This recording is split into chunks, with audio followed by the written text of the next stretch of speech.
제가 피해자하고 상의를 한 다음에 중앙지검 여성아동조사부 부장님께 연락을 드리고 면담 요청을 했습니다. 그래서 피고소인이 누구인지 확인을 해야 면담에 대해서 검토하실 수 있다라고 해서 피고소인에 대해서 말씀을 드렸습니다. 부장검사님 면담을 피해자와 하기로 그렇게 약속을 했는데 부장검사님께서 연락을 주셨습니다. 본인의 일정 때문에 면담은 어려울 것 같아.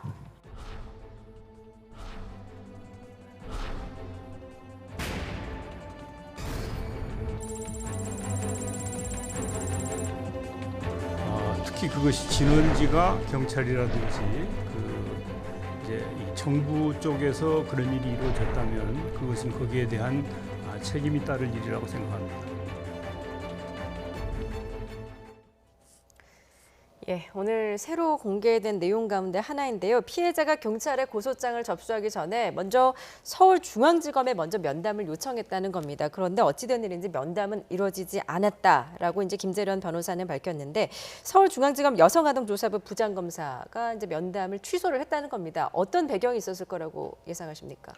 글쎄요, 저게 이제 이번에 새로 밝혀진 사실인데 그 경찰에 어떤 접촉을 하기 이전에 바로 하루 전날 검찰하고 직접 접촉을 했다라고 하는 거 아니겠습니까? 네. 그런데 그것이 지금까지는 전혀 언급되고 있지 않다가 이번에 이제 언급이 된 것인데 지금 뭐 사실은 이 부장검사하고 면담을 하려고 하는데 사실 지금 피해자 측하고요, 이 검찰 측하고 말이 조금 달라지는 부분이 있어요. 네. 뭐냐면 이 피해자 측에서는 우리가 고소를 하겠다니까 피고소인의 이름을 알아야 되겠다라고 해서 박원순 전 시장의 이름을 얘기를 했다라고 하는 거죠. 예. 그래서 거기에서는 면담을 그럼 잡자라고 했는데 갑자기 면담 일정을 취소한다라고 이렇게 얘기를 했기 때문에 피해자 측에서는 그와 연관돼서 이제 그 관련 토의를 하고 야 이거 검찰에는 안 되겠다. 그래서 이제 경찰에다가 이제 자기들은 고소를 했다라고 얘기를 하는 것이거든요. 예. 그런데 이제 검찰에서는 하는 얘기가 사실은 뭐 접수 전에 사전에 면담을 한다라고 하는 것이 이 절차에 맞지 않다라고 판단을 해서 부적절하다라고 생각을 했기 때문에 그것을 얘기를 했다 이렇게 얘기를 하는 거거든요. 예. 그러니까 다시 말해서 이것이 어떻게 보면은 부적절하다라고 해가지고 아예 처음부터 그러면 안 된다라고 얘기를 한 것인지. 아니면은 면담을 하겠다라고 얘기를 해놓고 본인들이 다시 뭔가 어떤 대책 회의라든가 이런 토의를 해서 그건 안 되겠다라고 해서 한 것인지 예. 이 시간적인 것은 한번 따져봐야 되겠습니다만 중요한 것이 이번에 이제 피고소 사건 사실에 대해 가지고 유출된 것에 대해서 바로 이 중앙지검이 주체가 돼 가지고 지금 조사를 하고 형사 2부에 네. 배당이 돼 있거든요. 예. 그런 상황에서 지금 이 문제가 나오니까 이거는 또 뭐지? 다시 말해서 청와대, 경찰, 시민단체 플러스 검찰이라고 하는 조직도 지금 이것을 갖다가 유출했을 가능성의 그 범주 안에 예. 들어가는 그런 상황이 돼버린 거죠. 그렇군요. 교수님 말씀하셨듯이 검찰이 만약에 이제 사전에 면담하는 것이 이제 절차상 부적절하다라고 검찰에 주장했다면 좀 일리가 있는 주장이라고 보십니까? 어떻게 보십니까? 저는 기본적으로 일반적인 사건의 경우에는 그럴 수도 있지만 예. 이제 이 사건의 중요성이나 중대성을 고려해 봤을 때는 적절한 표현은 아니라고 생각을 하고요. 일반적으로는 그냥 고소를 접수하고 사건이 배당이 되고 그 다음에야 이제 검사가 알게 되고 고소인 조사를 하거나 고소인 조사를 앞두고 이제 만나는 과정이 있기 때문에 예. 통상적이진 않다라는 표현은 맞겠지만은 그 자체로 부적절하다라고 보지는 않고요. 특히 이제 이 사건 같은 경우에는 굉장히 중요한 권력적인 정치적인 위상을 가진 피고소인에 관한 사건이었기 때문에 이런 부분들에 대해서 특별한 이제 보완 절차라든지 엄정한 수사를 요청한다면은 사전에 이제 면담을 하는 것도 맞았다고 생각하고요. 예. 저는 오히려 여기서 가장 부적절한 지점은 피고소인의 이름을 먼저 알아야 만나겠다. 저는 그건 참 이해가 안 됩니다. 네. 안 만나면 안 만나고 만나면 만나지 피고소인의 이름을 말해주면 만나겠다라는 거는 예. 그럼 피고소인이 얼마나 정치적인 중량감이 있는 사람인지 사실은 정말 정치적으로 아무 의미가 없는 사람이라면은 이름을 말해도 모르지 않겠습니까? 저는 그런 부분들 자체가 굉장히 부적절한 부분이 있다고 생각을 하고요. 예. 청와대를 신뢰하고 경찰을 신뢰할 수 있다면은 그렇다면 청와대와 경찰이 유출을 하지 않았다면은 나머지 용의자 나머지 능력선상에서 누가 이것을 했는지를 봐야 하고, 거듭 말씀드렸다시피 저는 이 사건에 관해서 우리가 확인해야 하는 거는 권력형 성범죄를 어렵사리 고소한 사람이 어떠한 피해를 입는지, 어떤 피해를 안 입게 하는지, 그리고 그런 경우에 그 권력형 성범죄에 관한 내용들이 어떻게 정보가 유출돼서 증거가 인멸될 수 있는지를 엄정하게 따져가지고 그런 위험성을 제기하고 만든 사람들이 있다면은 그 또한 강력하게 처벌이 이루어지고 조사가 이루어져야 한다고 생각을 합니다. 예, 결국에는 정말 수사기관들 가운데 검찰이 피고소 정황을 가장 먼저 알았다라는 셈이 밝혀진 것인데, 그 유출 경로와 관련해서 지금까지 경찰, 청와대, 서울시 모두 이제 부인을 한 상황입니다. 그리고 검찰도 오늘 유출하지 않았다라고 공식적으로 부인을 했거든요. 이렇게 얘기를 했습니다. 상급 기관에 보고를 하지 않았다. 예. 그리고 유출하지 않았다. 근데 사실 이제 아까 말씀하신 것과 같이 이 박 전 시장과 관련돼서 이 피소 사건이라고 하는 것은 이 그 검찰의 입장에서는 이 굉장히 중요한 사건이거든요. 네. 근데 그런 것을 이거는 부적절하니까 정식 절차를 밟아가지고 우리하고 면담하지 말고 그냥 고소를 해라, 이렇게 얘기를 한 것은 참 이렇게 조금 의혹이 가는 그런 부분입니다. 그런데 지금 여성 아동 범죄 조사부장이라고 하는 이 분이 뭐라고 얘기를 했냐 그러면 외부에 유출 안 하고 상급기관에 보고를 안 했다. 그러니까 상급기관이라는 게 법무부죠. 네. 외부에 유출했다는 것은 뭐 어떤 경찰이라든가 서울시에 유출 안 했다라는 거죠. 그런데 보고를 하게 되면은 이분의 위에 있는 사람이 이제 그 4차장이고 예. 또 위에 올라가면은 또 중앙지검장이 되는데, 검찰에서는 뭐라 그러냐면 어디까지 보고가 됐냐라고 얘기를 하니까 그건 확인해 줄 수가 없다라고 얘기를 하고 있거든요. 예. 그것도 좀 과연 그것이 어디까지 보고가 됐다라고 하는 것이 외부에 유출 안 되고 상급기관에 보고가 안 됐다면 그거 뭐 그래봐야 두 사람밖에 더 있겠습니까? 예. 근데 그걸 잘 확인해 줄 수 없다라고 하는 것을 보니까 지금 검찰도 상당히 좀 입장이 난감한 그런 상황이 아닌가라고 하는 생각이 듭니다. 예, 지금 서울중앙지검은 현재 이제 피소 사실 유출 의혹 수사를 담당하게 된 곳인데, 이렇게 이제 적어도 고소 전에 관련 사실을 알았다라는 것만으로 검찰이 이 수사를 하는 게 맞냐라는 지금 지적도 나오고 있습니다. 네, 당연히 그렇죠. 당연히 우리가 서울시 조사단 관련해서 똑같은 얘기가 나오지 네. 않았습니까? 조사의 대상이 조사의 주체가 돼서 제대로 될 수가 있는가. 지금 말씀하신 것처럼 이번에 밝혀진 내용들은 굉장히 많은 의구심을 자아내게 합니다. 무엇보다 첫 번째로 피고 소인의 이름을 알아내려고 한 것도 이상하고요. 예. 피고 소인의 이름을 알아냈고 구체적으로 면담 일정을 잡았는데, 검사가 면담 일정을 잡은 다음에 저녁에 일방적으로 취소하는 경우는 매우 드문 일입니다. 근데 그렇다면 왜 그런 과정이 벌어졌는지, 내부적으로 누가 어떻게 보고를 했는지, 기관의 정식 보고는 아니더라도 다른 방법은 없었는지에 대한 철저한 규명이 필요한 상황이고요. 그것을 스스로 하겠다라는 것들은 조금 부적절할 수 있다고 예. 보여지고요. 과거와 같이 경찰과 청와대와 시민단체만이 유출의 대상이 된다면 모르겠지만 중앙지검 차원에서 유출의 가능성이 있다면 적어도 이 부분은 다른 지검에서 관련된 수사를 진행하는 게 맞지 않을까 그렇게 생각합니다. 예. 박 전 시장 피소 사실 유출 의혹 관련해서 이렇게 논란이 일파만파 커지자 정세균 국무총리는 법대로 할 것이다라는 강경한 입장을 밝혔습니다. 직접 들어보시죠. 만약에 그게 이제 피해자에게 전달이 되었다면 특히 그것이 진원지가 경찰이라든지 이제 이 정부 쪽에서 그런 일이 이루어졌다면 그것은 거기에 대한 책임이 따를 일이라고 생각합니다. 예. 경찰 같은 경우에는 이제 고소인을 조사한 날 그 청와대 국정상황실에는 알렸다라고 밝히지 않았습니까? 이게 이제 대통령 비서실 훈령에 의한 것이다라고 밝혔는데, 피해자 측은 이 부분도 굉장히 우려되는 것이다라고 지적을 했습니다. 교수님께서 어떻게 보십니까? 왜 그러냐면 이제 고위공직자와 관련된 그 비사실에 대해 가지고 의무적으로 만약에 청와대 보고를 하게 된다면 예. 고위공직자의 어떤 그 성범죄와 관련돼서 그 고소를 한 그 피해자 같은 경우가, 자 이번 같은 경우에요. 자 경찰도 아니다, 그리고 청와대도 아니다, 이렇게 쭉 얘기를 하게 되면 그럼 과연 누구냐라고 하는 그런 것에 대해서 피해자는 불안에 떨 수밖에 없다라고 하는 네. 얘기죠. 그래서 지금 이제 현재도 그러면 이렇게 얘기를 했습니다. 이번에 이제 그 발표를 하면서 현재도 그러면 피해자 진술 수사 상황이 보고가 되느냐? 현재도. 예. 그러면 그것이 만약에 된다라고 한다면 구체적인 어떤 보고 방식이나 또는 그 내용, 예. 그리고 대상이 과연 누군가, 그것에 대해서 얘기를 하라라는 거죠. 그러니까 제가 볼 때는 이 그 비서실 대통령 비서실 훈령이라고 하는 것이 내부 규정인데 그것이 사실은 어떻게 보면 수사 기밀 보호라고 하는 더 큰 가치보다도 더 우선하는가? 네. 라고 하는 그런 측면이 있거든요. 예. 그래서 만약에 이번 기회에 이런 것들이 불합리하다라고 한다면 그 사항에 대해서는 보고를 갖다가 경찰의 입장이나 또는 다른 어떤 그 수사기관의 입장에서도 보고를 갖다가 하지 않아야 되지 않느냐라는 예. 생각이 들어요. 그러니까 지금 이제 우리가 조금 있으면 또 그 공수처가 지금 발족이 되지 않습니까? 네. 그렇다면 그 공수처도 마찬가지로 그것에 대해서 완전 독립해서 이런 규정을 갖다가 없애야 되지. 그것이 지속되게 된다면 이와 같은 일들이 반복 발생할 수 있는 가능성이 상당히 높다라고 봅니다. 예, 그러니까 실시간으로 이 외부에 노출이 되면 증거인멸 가능성도 있기 때문에 특히나 이제 고위공직자 같은 경우에는 피해자의 고소가 좀 보호될 수 있는 방안이 필요하다 이런 지적인데요. 변호사님께서는 어떻게 보십니까? 네, 저도 절대적으로 공감합니다. 네. 심지어 학교폭력 문제에 있어서도 학교폭력 피해 학생이나 아동들이 관련된 내용들을 선생님한테 신고를 할 때 가장 무서워하는 게 뭘까요? 가해 학생이 그걸 알게 되는 거겠죠. 예. 그러면은 보복이 있겠죠. 왜 권력형 성범죄가 계속 반복되고 왜 이렇게 오랜 시간에 걸쳐서 뒤늦게 이것이 고소로 이루어지는가? 예. 그만큼 이제 그것을 용기 내서 할 수 있는 절차 굉장히 없는 강력한 위력과 권력이 있기 때문입니다. 네.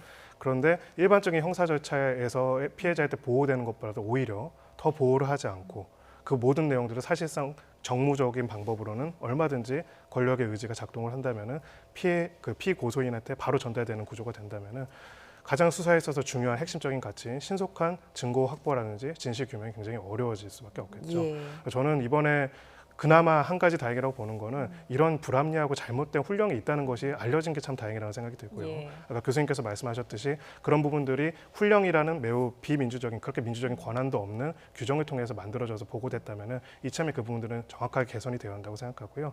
단순하게 이 한 사건의 사실관계뿐만 아니라 이 사건을 우리가 모두 복기를 해봤을 때 모든 과정 속에서 앞으로도 이런 식으로 작동을 한다면은 제대로 된 권력형 성범죄 예방과 그리고 처벌이 가능할 것인가를 한번 복기해보고 잘못된 부분들은 이번에 과감하게 바꿀 필요가 있다라고 생각을 합니다. 예, 일단 대통령 비서실 훈령은 좀 개선될 필요가 있다라는 두 분의 지적이셨습니다.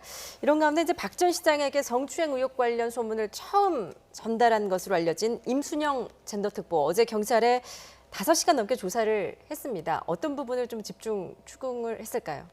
왜냐하면 임순영 그 젠더 특보 같은 경우는 이런 얘기를 했습니다. 분명히 외부 사람으로부터 자기는 들어서 네. 자기가 이제 그 박원순 시장을 찾아가서 시장님 혹시 실수하신 게 있어요?라고 얘기를 갖다가 했다는 것이 바로 오후 3시거든요. 그런데 피해자 변호인이 서울경찰청에다가 고소를 하겠다고 하는 의사를 전달한 것이 2시 28분입니다. 네. 그렇기 때문에 이제 그리고 3시 30분에 경찰에서 정말로 접수할 거냐? 그 정말 저는 잘 이해할 수 없는 거지. 아니 고소를 갖다가 하면 하는 것이지 정말로 하는 게 있고 가짜로 하는 게 있습니까? 네. 그렇게 물어봤다 그래요, 좌우간. 그리고 난 뒤에 4시 30분에 고소장을 접수를 했다라고 하니까 지금 그 임순영 젠더 특보를 조사를 하면서 가장 핵심이 누구한테 그 얘기를 들었느냐라고 예. 하는 것이 핵심일 것이고요. 좀 눈에 띄는 것이 이 조사를 끝내고 난 뒤에 경찰이 우리는 아니다. 이렇게 얘기를 했었단 말이죠. 예. 그런데 그것이 구체적으로 어떤 내용 때문에 우리가 아니다라고 얘기한 것은 하지 않았는데 자관 이 그 임순영 젠더 특보에 있어서의 가장 핵심적인 조사 내용은 누구로부터 들었느냐, 언제 들었느냐, 네. 그리고 그 사람 외에 누가 또 알고 있느냐 이런 것이 아마 핵심적인 것이 아니었을까 이렇게 생각이 됩니다. 예, 임순영 젠더특보는 이제 박 전 시장의 성추행 의혹을 서울시 안에서 가장 먼저 인지한 것으로 알려진 인물인데 앞서 남인순 더불어민주당 최고위원의 보좌관을 지냈습니다. 남 최고위원은 줄곧 침묵으로 일관을 하고 있는데요. 직접 보시죠. 의원님, 임순영 젠더 특보한테 미리 보고 받으신 거 있으세요? 혹시 오늘 도착하시나요? 박원순 시장님이랑 확인에 전화하신 내용 있으세요? 아니 이렇게 가실 게 아니라 설명을 해주세요. 이게 뭐 쉬고 가셔야죠. 아니, 일주일 동안 아무것도 얘기도 안 하셨어요. 임순영 특보한테 임순영 특보한테 보고 받으신 거 있으세요? 박원순 시장한테 직접 전화하신 적 있으신가요? 죄송합니다. 여성 인권 운동 하셨는데 이번 사태에 너무 아무 말씀도 없으시다는 비판도 많습니다. 여성 인권 남인순 의원 여성 인권 운동하셨는데 너무 이번 사태 아무런 말씀이 없으시다라는 좀 비판도 지금 기자들이 묻기도 했습니다. 아무래도 자신의 보좌관 출신이 임 젠더 특보이기 때문에 박 전 시장의 피소 사실을 들었느냐 이게 쟁점인데 어떻게 보십니까? 그래서 아까 그 기자분이 그 제대로 얘기를 한 것 같습니다. 여성 인권 때문에 사실 저 자리까지 올라온 분이거든요. 그런데 지금 일반적으로 사람들의 그 심리가 이런 상황이 되게 되면은 세 가지의 어떤 그 방향을 설정합니다. 긍정을 하거나 부정을 하거나 회피를 합니다. 네. 근데 긍정을 하게 되면 그냥 보고 받았다. 그럼 바로 또 이어서 질문이 나오겠죠. 어떻게 보고받았냐, 무슨 보고받았냐 이렇게 나오니까 그것도 얘기하기가 어렵고 예. 그렇다고 만약에 나 보고 안 받았다라고 얘기하면 나중에 조사를 해서 혹시 보고가 받게 되면은 본인은 거기서 빠져나올 방법이 없거든요. 그래서 제3의 방법이 회피입니다. 예. 회피니까 말을 안 하고 무조건 이제 그 몸을 피하는 거죠. 옆에 따라다니는 그 보좌관들이 몸으로 가려주고 그러니까 이제 이런 여러 가지 것들을 쭉 보게 된다면 제가 봤을 때는 이 임젠더 특보로 어떤 그 서로가 소통이 좀 있지 않았겠는가. 네. 만약에 임젠더 특보의 입장에서도 그런 것을 갖다가 어떤 소통이 없었다면 좀 인간적으로 또 미안하다 이런 것도 또 있었을 가능성도 있거든요. 물론 모든 거는 다 이제 그 확인을 해봐야 될 사안이지만 예. 저분이 저렇게 하는 것만 우리가 보게 된다면 글쎄요. 만약에 저 같으면 보고를 안 받았다 그러면 나 보고 안 받았다 라고 얘기하면 끝나는 부분이거든요. 네. 근데 보고를 받았다 안 받았다도 얘기도 하지 않고 몸만 피한다. 글쎄요. 아마 시청자 여러분들이 좀 그 예. 생각을 하실 부분입니다. 일단 좀 경찰 수사 상황을 좀 지켜보도록 하겠습니다. 경찰이 이제 성추행 방조 의혹에 좀 속도를 내면서 서울시청 그리고 이제 박원순 서울시장의 휴대폰에 대해서 압수수색 영장을 신청을 했었는데 법원이 기각을 했습니다. 이건 어떻게 봐야 되는 겁니까? 네, 일단 기각 사유는 그렇게 밝혔습니다. 이 범죄 사실, 그러니까 영장 청구하는 범죄 사실에 대한 소명이 없고 소명이 부족하고 그런 상황에서 이 영장을 발부할 만한 필요성도 인정하기가 어렵다 네. 이렇게 봤는데요. 그냥 사실은 그냥 그 소명과 그 범죄 사실의 상당성과 필요성에 대한 그 영장의 필요성에 대한 소명이 없다라는 그냥 원론적인 얘기들이 담겼는데 예. 구체적으로 왜 그런지 사유는 밝히지 않았고요.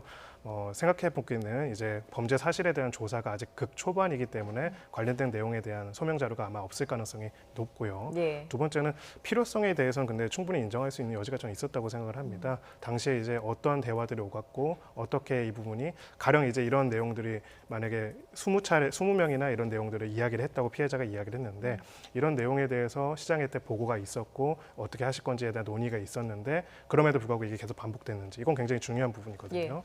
이런 부분에 대한 필요성의 소명을 경찰 차원에서 좀 잘 못한 부분이 아닌가라는 생각이 들고요. 그래서 이제 영장을 다시 또 신청을 할 수는 있기 때문에 추가적인 조사라든지 관련자 조사를 통해서 관련된 내용을 확인한 다음에 추가적인 신청을 통해 가지고 지금이라도 증거를 제대로 확보하는 것이 필요하다고 생각합니다. 예. 이런 건데 경찰이 박 전 시장의 휴대전화 잠금 장치를 해제를 했다고 합니다. 공교롭게도 이제 피해자 측에서 비밀번호를 제보를 받았다고 하는데 아무래도 이제 업무상 쓴 휴대폰이다 보니까 비밀번호를 알고 있었는 모양입니다. 다만 이제 사망 경위를 밝히는 데에만 좀 국한되겠죠. 그렇습니다. 예. 지금 저도 이제 처음에는 이게 아이폰이기 때문에 6자리를 10번 이상 잘못 입력하면 초기화 되어버리거든요. 네. 지난번에 이제 검찰에서도 상당히 기간이 오래 걸리지 않았습니까? 근데 이제 이게 업무용 휴대폰이다 보니까 피해자가 그걸 알고 있었던 것 같아요. 그래서 이제 이것에 대한 어떤 분석이 아주 급물살을 타고 있는 그런 상황인데 네. 이 제한적인 조건이 뭐냐면 다만 이것에 대해서 사망 경위를 밝히는 데만 사용을 해야 되지 그것이 이제 성추행 방조 의혹이라든가 고소 사실이 어떻게 유출됐는가 하는 것을 만약에 추가적으로 수사를 하기 위해서는 경찰의 입장에서는 또다시 영장을 갖다가 청구를 해야 되는 그런 제한점이 있다라고 하는 측면에서 만약에 이제 경찰이 어떤 수사 의지가 있다라고 한다면 그것과 연관돼서 적어도 이 휴대폰은 본인들이 지금 현재 확보를 하고 있는 상황이니까 예. 그런 어떤 추가적인 조치가 이루어진다면 또 우리가 한번 기대를 해볼 수 있지 않느냐 이렇게 생각이 듭니다. 예, 앞으로 경찰이 좀 추가 영장을 신청할지도 좀 지켜볼 텐데요. 고 박원순 전 시장의 성추행 의혹과 관련해서 서울시의 방조 묵인 의혹, 여러 가지 지금 의혹들이 있는데 앞으로 좀 진실 규명이 이루어지기를 기대를 해보겠습니다. 오윤선 순천향대 경찰행정학과 교수 김성훈 변호사와 함께했습니다. 잘 들었습니다.